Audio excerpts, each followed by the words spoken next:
তৈরি হয়ে যায়। তারপরে অরুচিমারু বলে যে আমার 3টা শিষ্য তোমার উপরে আক্রমণ করবে, কারণ আমি দেখতে চাই যে তুমি আমার দেওয়া শক্তিকে কিভাবে ব্যবহার করো। তারপরে অরুচিমারু সেখান থেকে চলে যায়, কিন্তু এই কার্স মার্কের কারণে সাসকের অনেক বেশি ব্যথা লাগছিল, যে কারণে সাসকে অজ্ঞান হয়ে যায়। আর নারুতো অন্যদিকে অজ্ঞান হয়ে পড়েছিল, যে কারণে সাকুরা সেখানে একেবারে একা ছিল।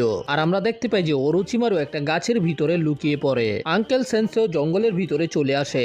সে অরুচিমারুর চাকরাকে সেন্স করে সেদিকে যেতে শুরু করে। অরুচিমারু আঙ্কেলকে দেখার পরে জিজ্ঞাসা করে যে আঙ্কেল তুমি কেমন আছো, কিন্তু আঙ্কেল বলে যে এটা আমাদের কথা বলার সময় না, তুমি একটা ক্রিমিনাল, তোমার মতো লোকেদের মরে যাওয়া উচিত, আর এখন তোমাকে মারার কাজ আমি নিজের হাতে করব, কারণ আপনিই ছিলেন যে আমাকে সবকিছু শিখিয়েছিলেন সেন্সে। আর তারপরে এদের দুজনের মধ্যে লড়াই শুরু হয়ে যায়, আর সে অরুচিমারুকে ধরে ফেলে তার উপর একটা ফরবিডেন জুৎসু ব্যবহার করার চেষ্টা করে। এটা এমন একটা জুৎসু যখন তুমি এটাকে অপোনেন্টের উপরে ব্যবহার করবে তখন তুমি অপোনেন্টের সাথে সাথে মারা যাবে, মানে তোমারও প্রাণ যাবে, তোমার অপোনেন্টেরও প্রাণ যাবে। কিন্তু আমরা পরে জানতে পারি সেটা তো অরুচিমারুর একটা ক্লোন ছিল, আর আসল অরুচিমারু তার পিছনে রয়েছে। সে নিজের চেহারা দেখিয়ে বলে যে তুমি আমার জুৎসুকে আমার উপরেই ব্যবহার করতে চাও। আমি চিন্তা করেছিলাম এতদিন পরে আমাদের দেখা হয়েছে, আমরা দুঃখ সুখের গল্প কমু, একসাথে বসে ফ্রি ফায়ার খেলবো, কিন্তু তুমি তো আমাকে নিরাশ করে দিলে। হ্যাঁ আমি জানি তুমি এখন অনেক শক্তিশালী নিনজা হয়ে গেছো, কিন্তু তুমি এখন আমার থেকে বেশি শক্তিশালী হওনি। আঙ্কেল বলে যে তুমি এখানে কেন এসেছো, এটা বলবে না যে তুমি ভিলেজকে ধ্বংস করার জন্য এসেছো। অরুচিমারু বলে যে না না এখনো সময় হয় নাই, কিন্তু সময় হইলে আমি এটাও করবো। কিন্তু আমি তোমাকে এখন একটা কথা বলতে চাই, আমার সাসকে উচিহাকে অনেক বেশি পছন্দ হয়েছে। আমি সাসকে কেউ ওই কার্স মার্ক দিয়েছি যেটা আমি তোমাকেও দিয়েছিলাম। ওই ছেলেটা ভবিষ্যতে আমার অনেক কাজে আসবে। কিন্তু আঙ্কেল বলে যে তুমি এটা কখনোই করতে পারবে না। অরুচিমারু বলে যে হ্যাঁ আমি করব, আর হ্যাঁ যেন এই চুনিন এক্সাম থেমে না যায়, যদি থেমে যায় তাহলে আমি পুরো ভিলেজকে ধ্বংস করে দেব। আর এটা বলার পরে অরুচিমারু সেখান থেকে গায়েব হয়ে যায়। তারপরে আঙ্কো সেন্সে কিছু আনবু ব্ল্যাক অপসকে বলে এখানে অনেক বড় সমস্যা তৈরি হয়ে গেছে। অরুচিমারু আবারও ফিরে এসেছে, এটা শোনার পরে তারা দুজনে অবাক হয়ে যায়। অরুচিমারু তার মানে কি আমাদের এখন এই পরীক্ষাকে থামিয়ে দিতে হবে? কিন্তু আঙ্কো বলে না আমরা এটা করতে পারবো না, যদি আমরা এমন করি তাহলে সে পুরো ভিলেজকে ধ্বংস করে দিবে। তারপরে তারা ডিসাইড করে লর্ড হোকাগেকে ইনফরমেশন দেওয়ার জন্য। অন্যদিকে আমরা দেখতে পাই যে গাইসেন্সের টিম একটা নদীর কিনারায় রেস্ট করছিল। নেজি বলে যে আমরা যেমন প্ল্যান করেছিলাম আমরা আলাদা আলাদা হয়ে যাব, তারপরে কালকে আমরা আবার এখানে এসেই দেখা করব। আর এটা বলার পরেই তারা তিনজন আলাদা আলাদা হয়ে যায়। এদিকে নারুতো এবং সাসকে এখনো অজ্ঞান হয়ে পড়ে রয়েছে, আর সাকুরা এদের দুজনকে দেখাশোনা করছিল।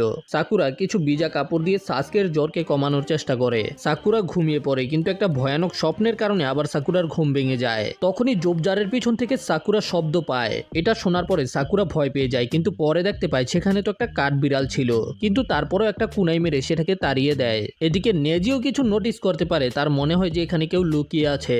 আসলে সেখানেই টিমমেট লুকিয়ে ছিল। নেজি বুঝতে পেরে যাওয়াতে শিকামারু, চোজি এবং ইনো বেরিয়ে আসে। ইনো বলে যে সে আবারও নেজিকে দেখতে পেয়ে খুব ভালো অনুভব করছে, মানে এখানে নেজিকে পট্টি পরানোর চেষ্টা করতেছে আর কি, কিন্তু নেজি তাদেরকে পাত্তা দেয় না। তখন ইনো নিজের সোয়েগ দেখানোর চেষ্টা করে, মানে মায়ারা প্রথমে যেটা করে পোলা করে পড়ানোর লেগা, কিন্তু নেজি একটা জেন্টালম্যানের মতো সেখান থেকে যেতে শুরু করে দেয়। এতে ইনো রেগে যায়, এটা কি ভাই আমি কি সেক্সি না নাকি? তারপরের সিনে আমরা দেখতে পাই যে সাউন্ড ভিলেজের নিনজারা সাকুরার সামনে চলে আসে, আর তারা বলে যে তারা সাসকের সাথে লড়াই করতে চায়। কিন্তু সাকুরা বলে আমি জানি যে তোমরা অরুচিমারুর লোক, কিন্তু সাউন্ড ভিলেজের নিনজারা বলে যে সাসকের সাথে সাথে আমরা তোকেও মেরে ফেলবো। তারা তিনজনে সামনে এগোতে শুরু করে, কিন্তু বুঝতে পেরে যায় সাকুরা সেখানে ফাঁদ পেতে রেখেছে। কিন্তু এই ফাঁদের কারণে তাদের কিছুই হয় না, আর তারা সাকুরার দিকে আরো গতিতে যেতে শুরু করে। তখন সাকুরা আরো একটা ফাঁদকে অ্যাক্টিভেট করে দেয়, কিন্তু সাউন্ড নিনজারা সেটা থেকেও সহজে বেঁচে যায়। কিন্তু তাদের আক্রমণ করার আগেই সেখানে রকলি চলে আসে, যে তাদের তিনজনকেই পিছনে চলে যেতে বাধ্য করে। রকলি বলে আমার নাম হলো রকলি, আর আমি সাকুরার প্রেমিক।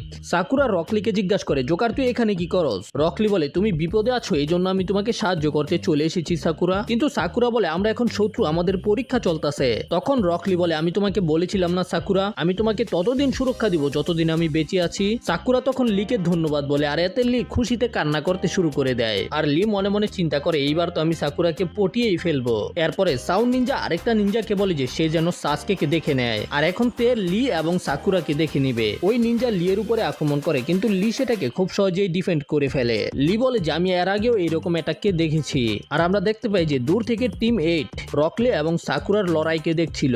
অন্যদিকে নেজি এবং টেনটেন রকলির জন্য অপেক্ষা করছে, কিন্তু এখনো লি ফিরে আসেনি। এতে ওরা দুইজনেই চিন্তিত হয়ে পড়ে, কারণ লি সবসময় সবকিছু টাইম মতো করে। এই কারণে ওরা দুজনেই লিকে খুঁজে বের করতে বেরিয়ে পড়ে। লি এর মনে পড়ে যে গাইসেন্সের লিকে একটা জুৎসু শিখিয়েছিল, যেটা শুধু লি শিখতে পেরেছে। সেটা একটা ফরবিডেন জুৎসু ছিল, যে জুৎসুর কারণে মাসলসের মধ্যে অনেক বেশি প্রেসার পড়ে। আর গাইসেন্সের লিকে বলেছিল তখনই এটার ব্যবহার করতে যখন গুরুত্বপূর্ণ কেউ বিপদে থাকবে। আর লিয়ের জন্য ওই গুরুত্বপূর্ণ মানুষটা হলো সাকুরা। ভাই ওরা সাকুরার মধ্যে কি এমন দেখতে পায় যে এত গুরুত্বপূর্ণ? আমার তো একদমই পছন্দ না।